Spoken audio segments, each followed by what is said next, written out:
Salve a tutti ragazzi e bentornati da Fabrizio Teghesi. Extra video per fare cosa? Per annunciare l'uscita della MP10 TKI2. Dopo 2 anni dalla nascita della MP10 prima versione abbiamo la prima evoluzione. Più o meno quello che successe anche con la piattaforma MP9, perché dopo 2 anni uscì la MP9 TKI2. Quindi Kyosho ha replicato ciò che è accaduto con MP9, ma questa volta rispetto a ciò che successe con la MP9 non ha fatto upgrade sensibili. In che senso? Ci sono soltanto 2 pezzi nuovi e il resto delle cose che troveremo nella MP10 TKI2 erano tutte già disponibili come optional. Andiamo a vedere le differenze.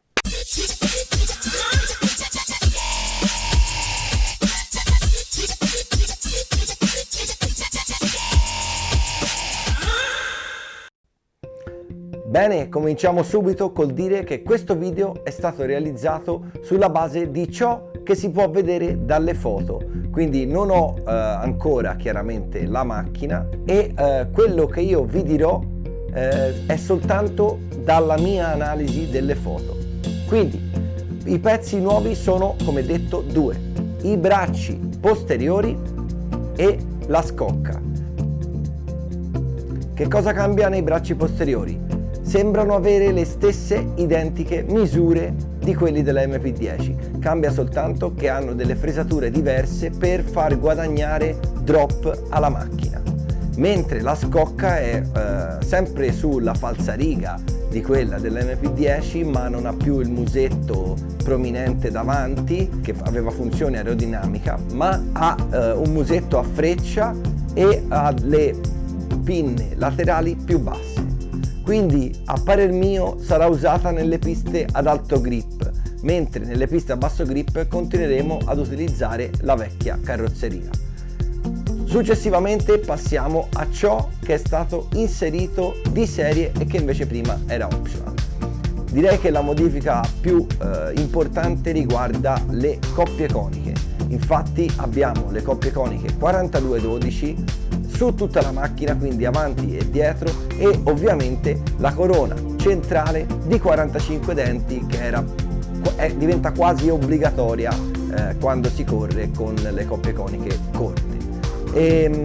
L'altra alternativa potrebbe essere qualcosa tipo 1447, 1448, ma è sempre meglio utilizzare la corona di 45 con il pignone di 13 per avere il motore più centrato verso la macchina e quindi avere il baricentro distribuito in modo migliore sulla macchina, i pesi sul telaio più centrali che portano sicuramente vantaggi rispetto a doversi allontanare anche di pochi millimetri per mettere una corona molto grande e un pignone più grande anche sul motore.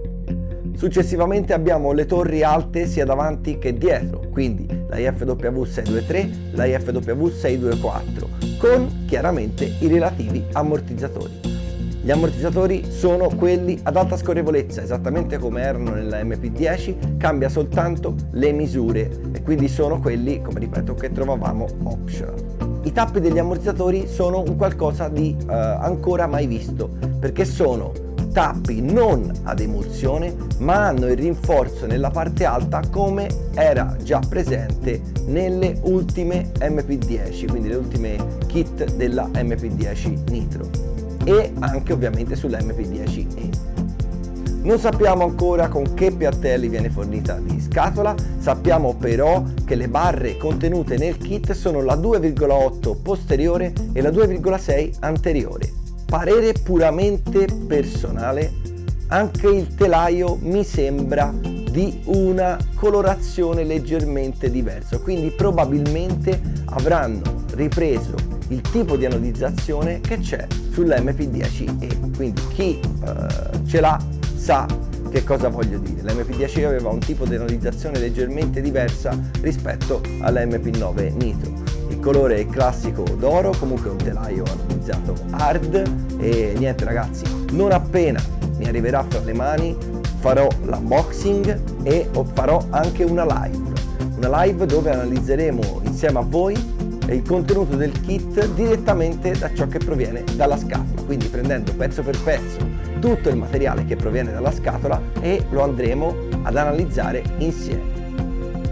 Quindi ragazzi, vi aspetto al momento che mi arriverà la macchina per fare l'analisi completa, per fare il video unboxing.